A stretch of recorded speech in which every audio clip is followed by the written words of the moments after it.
안녕하세요. 저는 이대 목동병원 혈액종양내과 이경은입니다. 오늘 말씀드릴 내용은 유방암의 재발에 관해서 학문적인 얘기를 말씀드리려고 합니다.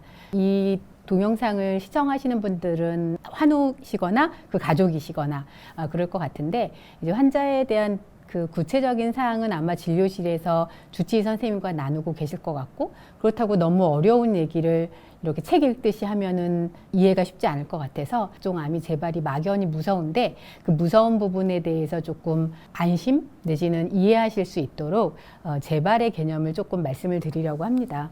암은 좀 겁나죠. 계속 또 증가하고 있고요. 지금 이 그래프는 우리나라 암 발생률과 발생 순위인데요. 2019년 데이터인데 이거 지난 2021년 12월에 발표가 됐어요. 실제로 이제 보건복지부 중앙암등록본부 국립암센터에서 이 데이터를 전부 모아가지고 거의 2년에 한 번씩 이렇게 나타내고 있는데, 2019년 데이터까지 가장 최근 업데이트고, 발생자 수를 보면 우리나라에서 지금 파란색이 남자고 빨간색이 여자인데요. 그래서 남자가 13만 4천 명, 한 13만 명, 여자가 12만 명이 매년 25만 명이 발생하고 있는 거예요. 무슨 암이든지 간에. 근데 이제 이 중에서 오늘은 유방암이 초점이 돼서 보면은 여자 발생수가 아까 12만 명이었잖아요. 이 중에서 단연 1위가 유방암입니다. 20.6%. 10명 중에 2명은 유방암이라는 얘기예요. 그러니까 상당히 흔하죠. 갑상선암이 워낙에 좀 많았었는데 이제 역전이 돼서 유방암이 1등이고요. 그 다음에 갑상선암, 대장암, 위암, 폐암 이런 순서로 여성에서는 암 발생이 일어나고 있습니다. 2018년과 19년을 비교하면은 되게 많은 변화가 있었어요.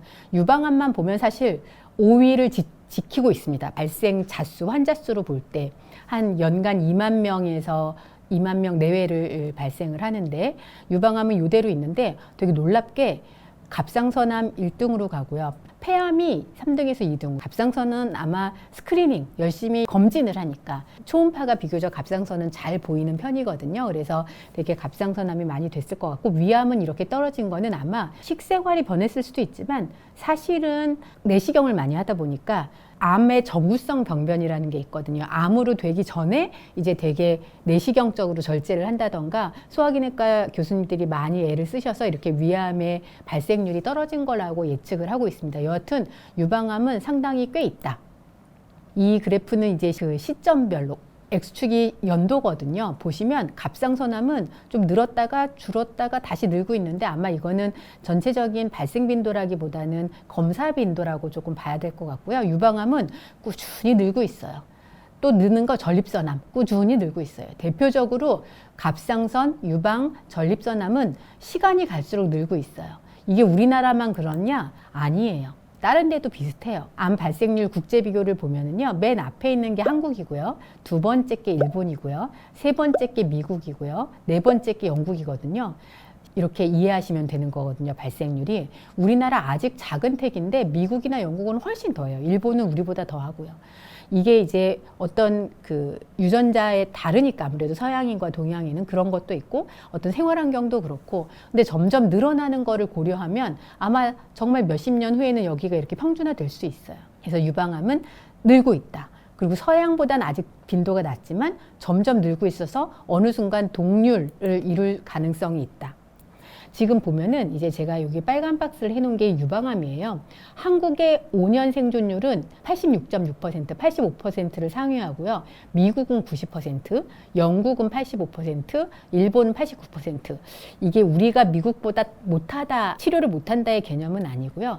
5년 생존율이라는 거는 재발을 했든 안 했든 진단받고 5년 시점에 환자가 살아있느냐 사망했느냐를 갖고 따지는 거거든요. 그러니까 이 100명 중에 86명은 살아있다는 건데, 이거는 이 중에서는 암을 가지고 현재 막 치료를 받으면서 생존하신 환자들도 다 들어가 있는 거예요. 100명 중이라면 100명 중에 14명만 뭐 재발하고 86명은 재발 안 한다, 이게 아니라 유방암 환자는 재발하고도 치료를 상당히 오래 가져가기 때문에 여기는 이제 병이 있는 사람과 없는 사람이 다 같이 있는 거고요. 우리나라랑 미국이랑 이렇게 좀 다른 이유는 나이대가 좀 달라서 그럴 가능성이 큽니다. 우리나라가 서양에 비해서 유방암 발생 연령이 젊어요. 젊은 유방암 환자가 많다 보니까 또 젊은 여성들이 예후가 좀 나빠요. 그러다 보니까 5년 생존율에 이 정도의 차이를 보이는 거로 생각을 합니다. 유방암의 성질이 있고 전립선암의 성질이 있고 췌장암의 성질이 있는데, 여하간 그 모두를 통칭을 해서 암이란 거는 뭐냐? 인체 내에서 비정상적인 세포가 생체 기능에 불필요하게 증식하여 인접 조직을 파괴하거나 내분비적 또는 화학적으로 장애를 일으키고 다른 부위까지 옮겨가서 증식하는 능력을 가진 질환군. 결국은 세포라는 건 하나가 두 개, 두 개가 네 개, 네 개가 여덟 개 이렇게 돼가는 과정인데 우리 머리카락 잘하죠? 손톱도 잘하죠? 장 점막, 우리 여기 이 입안에 점막 손상되면 어느 순간 고쳐져 있잖아요. 이렇게 세포는 분열을 해요. 근데 그 속도가 갑자기 빨라지는 거죠. 너무 빠르다 보니까 우리가 공장에서 뭘 생산을 할 때 어떤 시간을 제대로 투자를 해야 제대로 만들어지는 것처럼 세포도 자기 나름의 고유의 그 더블링 타임, 하나가 두 개가 되는 시간이 있는 건데 그거를 무시하고 얘네가 막 빨라져 가지고 많이 증식을 하는 거예요. 그러니까 시쳇말로 좀 덜 떨어진 애들이 나오는 거죠. 불필요하게 증식하는 비정상적인 세포고요. 걔네가 막 커져요. 하나가 두 개 이러면서 완자처럼 빚어지겠죠, 나중에. 지금 여기에 보면 1cm 종양이라고 되어 있는데 우리가 CT나 MR이나 1cm라고 하면 암세포를 10의 9승계를 이렇게 완자처럼 빚어가지고 완자처럼 만들었을 때 그게 1cm예요. 그러면 10만 개, 100만 개 이런 세포는 내 눈에 절대 보일 수가 없어요. 그게 우리 눈에는 안 보일 가능성이 커요. 그러면 그때까지는 암이 어떻게 사느냐? 되게 이제 확산에 의해서 한 1mm, 2mm, 3mm 올 때까지는 그냥 지네가 이렇게 엉겨서 뭉쳐 있으면서 주변의 확산에 의해서 에너지를 얻고 노폐물을 내보내고 이런 과정으로 자라다가 이제 1cm 이렇게 넘어가게 되면은 이제 혈관까지를 증식해서 그 혈관을 타고 딴 데까지 전이 되는 이런 과정을 가는 게 암이에요. 암은 임상적으로 확연해지기 전인 이미 시작돼요. 가끔 환자분이 암이 1cm인데 벌써 전이가 됐다고요? 이렇게 묻는 분들이 있거든요. 예예요, 예. 특히 유방암은 0.5cm여도 이미 걔가 0.5cm 완자 요만큼도 안 되는데 벌써 얘는 떨어져 나가서 혈관을 타고 온몸을 돌아다니는 게 그게 전이거든요. 그래서 이미 시작될 가능성도 있어요. 물론 어떤 암들은 10cm가 돼도 전이가 안 되는 건 아니지만 좀 덜 되는 그런 암종이 있기는 한데 유방암은 좀 앞에서 설명한 군에 해당해요. 그래가지고 사이즈가 작아. 0.7cm밖에 안 됐는데 벌써 림프절 전이가 돼 있고 0.1cm밖에 안 됐는데 간 전이가 돼 있는 경우도 드물지만 있고 이런 식으로 이렇게 암이라는 건 자기 자리가 아니라 전이가 되니까 문제가 되는 거예요. 완치되지 못한 암의 일대기를 제가 그냥 나름 정리를 해봤는데 결국 진단이 되는 건 아까 말한 빈도. 우리나라 사람 중에 유방암은 1년에 2만에서 2만 5천 명이 진단을 받아요. 그리고 처음에 수술을 하죠. 유방 절제술을 하든지 종양 절제술을 하든지 그리고 나서 재발을 최대한 막고 싶은 거예요. 그래서 재발 방지를 위한 보조요법을 항암 치료도 하고 방사선 치료도 하고 호르몬 치료도 하고 표적 치료도 하고 할 수 있는 걸 모두 다 해서 막자. 재발을 막자. 이런 쪽으로 접근을 하게 되는 거죠. 왜냐하면 재발이 안 돼야 완치가 되는 거고 완치가 목적인 거고 그래서 이렇게 재발이 안 된 상태로 잘 지내는 걸 저희가 무병생존 기간이라는 표현을 써요. 병 없어요. 유방암 옛날에 있었지만 다 잘라냈고 지금은 벌써 수술하고 3년째 잘 지내고 있었어요. 근데 안타깝게도 어느 순간 갑자기 CT에서 뭐가 간에 전이성 병변이 보이거나 뼈에 뭐가 보이거나 이렇게 재발이 되는 확률이 생겨요. 이게 저희가 10년에 30% 정도 재발을 설명드리거든요. 모든 환자가 재발하는 건 아니고 유방암은 워낙 늦게 재발하는 그 포션들이 있기 때문에 10명을 이제 수술을 했다 치면 한 10년 뒤에는 아주 그냥 대략적으로 두세 분은 재발을 할 수 있다라는 생각을 가지고 있어요. 그래서 일단 재발이 되면 저희가 항암 치료도 하고 표적 치료도 하고 호르몬 치료도 하고 그렇기는 하는데 여기서는 사실 완치, 병이 제로가 되느냐라고 질문을 하시면 저희는 교과서적으로 그건 어렵습니다라고 말씀을 드려야 돼요. 완치란 용어를 여기서부터는 쓰기가 어려워요. 물론 많이 조절이 돼서 저희가 정말 장기 생존을 유도하는 경우가 요즘엔 굉장히 늘었지만 교과서적으로 시험 문제 내듯이 완치가 가능한가요? Yes or No로 물으시면 No라고 저희가 대답을 할 수밖에 없어요. 그러니까 여기가 안 돼야 되겠죠. 재발이 되고 병이 진행하면 이제 나중에는 이제 장기 생존이 어려운 그런 길로 가게 될 수밖에 없어요. 저희가 왜 5년 생존율이라는 표현을 쓰냐면 저희가 위암이랑 한번 비교해 드려 볼게요. 위암이 이게 지금 X축이 달로 표현되어 있긴 한데 여기가 5년이에요. 그러니까 이건 뭐냐면 처음 3개월에 요만큼이 재발했다. 여기 3에서 6개월에 요만큼이 재발했다. 지금 보시면은 한 3년에서 4년 안에 얼추 재발할 환자들은 다 재발을 해요. 그리고 나서 한 4, 5년으로 갈수록 별로 재발이 없어요. 물론 낮은 빈도로 있긴 하지만 5년쯤 되면 아휴 그래 재발할 분들은 벌써 다 재발했고 이 뒤에는 안 하진 않겠지만 그래도 조금 확률이 떨어져 라고 생각을 하기 때문에 저희가 5년 생존율이라는 표현을 쓰는 거예요. 5년 앞에 4년 11개월은 불안하고 5년 1개월은 세이프하냐? 그건 아니에요.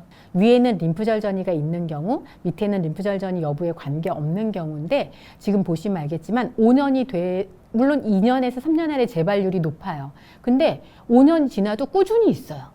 그래서 유방암은 저희가 설명드릴 때 전신질환입니다. 장기질환입니다. 이런 표현을 써요. 전신질환이라는 개념은 아까 0.5cm여도 이미 전신으로 날아갔을 수 있습니다. 장기질환이라는 거는 20년, 30년에도 재발을 해요. 이상하죠? 특이하죠? 유방암만의 어떤 생물학적인 특징 때문에 그래요. 그게 장점이기도 하고 단점이기도 합니다. 그래서 유방암은 이렇게 5년이 넘어도 재발할 확률을 가지고 있어요. 그렇다면 재발을 줄이기 위해서는 뭘 해야 되느냐? 우리가 원하는 건 아까 말씀드렸다시피 진단을 하고 초기 치료, 아까 수술은 당연히 해야죠. 그리고 재발 방지를 위해서 항암 치료도 하고 호르몬 치료도 하고 표적 치료도 하고 뭐 요즘에는 이제 임상 시험이지만 면역요법도 그러니까 면역 항암제도 쓰고 있고 여러 가지를 많이 하고 있어요. 그리고 여기서 완치가 목적인 관계로 이 보조요법이라는 거는 이제 수술을 하고 1차 치료를 한 이후에 다지기 요법, 재발을 막기 위해서 하는 일련의 모든 거를 다 보조요법이라고 해요. 항암제를 쓰면 보조 항암요법, 호르몬제를 쓰면 보조 호르몬요법, 표적치료제를 쓰면 보조 표적치료요법, 뭐 그런 용어는 잘 안 쓰긴 하는데 그거는 어떤 암은 항암치료도 하고 어떤 암은 호르몬요법만 하고 어떤 암은 요것도 같이 하고 이 세 개를 다 할 수도 있고 세 개를 다 못하고 항암제만 쓸 수도 있어요. 또 방사선요법도 해요. 보조로. 진단되고 수술을 한 뒤에 재발을 막아야 완치로 가지 일단 재발이 되면 완치가 안 되기 때문에 재발 방지를 위한 최선의 요법들을 요 단계에서 하게 되고 최근의 의학적 트렌드는 이 시점에서 최선을 다해요. 비용 투자라던가 환자의 어떤 에너지라던가 이 부분에 많은 투자를 하고 있다고 보시면 되겠어요. 그래서 여기에서 잘해야 완치가 목적이고 무병 생존으로 갈 수 있기 때문에 그래요. 그렇다면은 유방암 재발에 관여하는 것들이 뭐가 있겠느냐? 사실은 표현이 좀 그런데 특징이에요. 그 환자의 그 암종의 생물학적인 특징 때문에 그래요. 되게 호르몬 수용체 양성이나 헐투 양성이나 뭐 KI67이라는 게 높다거나 KI67이 높다는 거는 분열 지수가 좀 증식 지수가 빠르다는 거예요. 시속 80km로 가는 애가 있고 시속 30km로 가는 애가 있는 것처럼 얘가 좀 높은 애들이 빨리 증식해요. 증식 지수가 높은 애들이에요. 그리고 세포 등급이 높다는 거, 고등급이라는 거는 이제 분화도가 조금 정말 더 엉성하게 생긴 비정상적인 애들이 이제 세포 등급이 높다고 표현을 합니다. 그래서 이런 것들이 다 관여하고 진단 시의 병기, 유방암은 병기를 간단히만 설명드리면 하나는 첫 번째는 사이즈가 중요하고 두 번째는 림프절 전이 그리고 세 번째는 원격 전이 이 세 가지를 다 봐야 돼요. 그래서 2cm가 되느냐 넘느냐 또 림프절 전이가 있느냐 없느냐 있다면 한 개냐 네 개냐 이런 식으로 몇 개냐에 따라서 병기가 정해져요. 그리고 수술 전후의 치료법들에 대해서 아까 말한 그 보조요법들이죠. 그런 것들이 관여를 할 거고 그 외에 나이 등을 포함한 개인별 특성, 특히 나이 한 35세 미만은 정말 이유가 나빠요. 그냥 냉정하게 나쁘다고 말씀을 드려야 할 것 같아요. 해외 유방암이 많이 일어나는 나이가 65세 내외인데 우리나라는 55세, 58세 그러거든요. 우리나라 환자들이 젊어요. 그러다 보니까 나이가 젊을수록 예후가 좀 나쁜데 그러다 보니까 전체적인 예후가 나빠지는 경향이 있어요.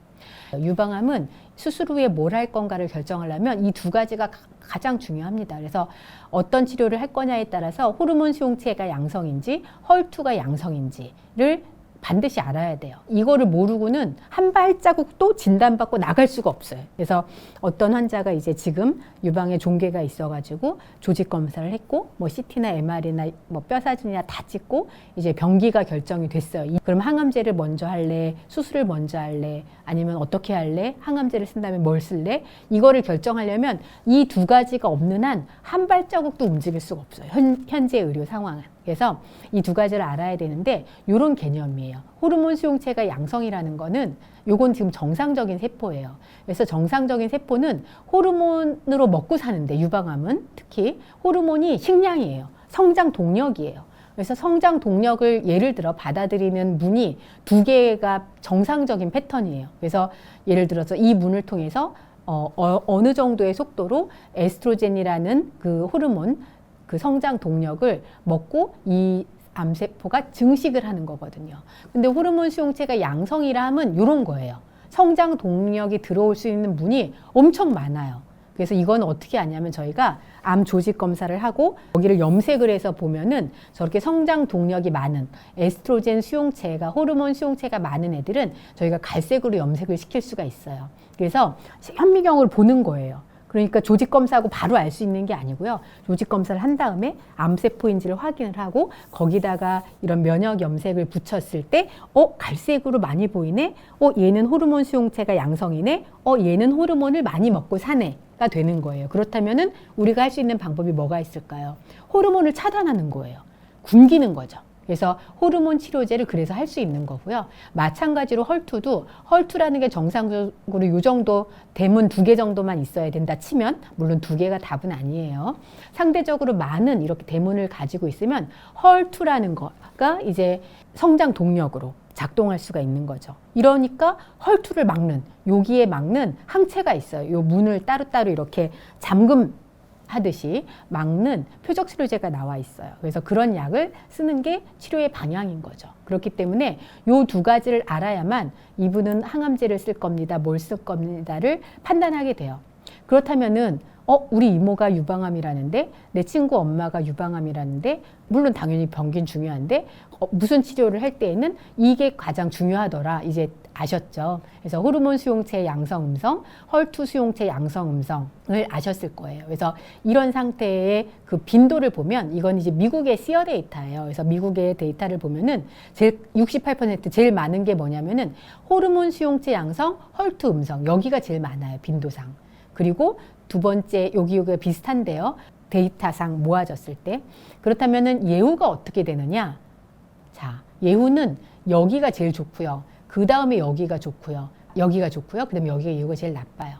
보면은 호르몬 수용체가 양성이고 헐투가 음성인 게 국소, 저희가 병기를 국소에 그러니까 한 1기랑 2기 정도라고 보시면 되고 국소 진행은 한 3기 정도로 이해하시면 되고 전익성은 4기 정도로 이해하시면 되거든요. 그랬을 때 암은 1기, 2기, 3기, 4기로 나누고 4기, 자기 자리가 아니라 딴 자리에 가 있으면 무조건 다 4기예요. 그게 전인 거고 다른 기관에 가 있으면 그게 4기고 그게 전이가 되어 있다고 표현을 하는 건데 지금 보면은 흔했던 부분 양성이고 헐투가 음성인 경우는 1, 2기일 경우는 거의 살아요. 대부분이 그러니까 재발이 별로 없고 있다 하더라도 좀 늦고 낮아서 5년째 생존율이 거의 대부분.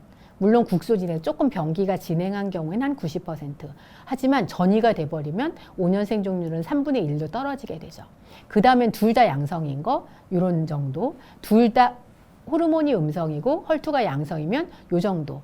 요 세 개는 사실 얼추 비슷하다고 봐야 될 것 같죠. 여기도 되게 비슷하고 여기도 그냥 비슷해요. 근데 여기가 좀 뚝 떨어지죠. 그래서 얘네를 호르몬 수용체 음성, 헐투 음성인 경우를 이렇게 보면은 1기, 2기인데도 90%밖에 5년 뒤에 생존해 있지 못하고 국소 진행이면 3분의 2밖에 생존해 있지 못하고 전이성이면 사실 확률상 이 정도 살아계신 거지 상당 부분이 사망하실 가능성이 커요. 저희가 호르몬 수용체를 구체적으로 나누면 2개로 나눠요. 에스트로겐 수용체랑 프로제스테론 수용체로 나누고요. 둘 중에 하나만 양성이어도 그냥 양성이라고 쳐요.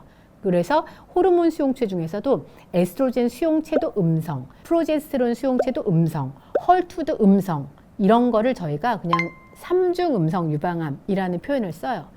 그냥 둘 다 음성이고 그러다 보니까 가끔 이제 환자분들이 내가 3중 음성 유방암이네 예후가 너무 안 좋네 그래서 막연히 걱정을 하시는 분들이 있는데 너무 걱정하지 마시고 지금 최근에는 이 부분도 연구가 많이 되고 있고 또 새로운 약들도 많이 등장하고 있어서 앞으로는 점점점 좋아질 걸로 저희가 기대를 하고 있습니다. 일단은 암이라는 거의 전반적인 특징 그리고 우리나라에서는 상당히 많이 지금 늘고 있고 생물학적인 특징이 굉장히 중요하고 호르몬 수용체와 헐투 수용체의 표현이 중요하다.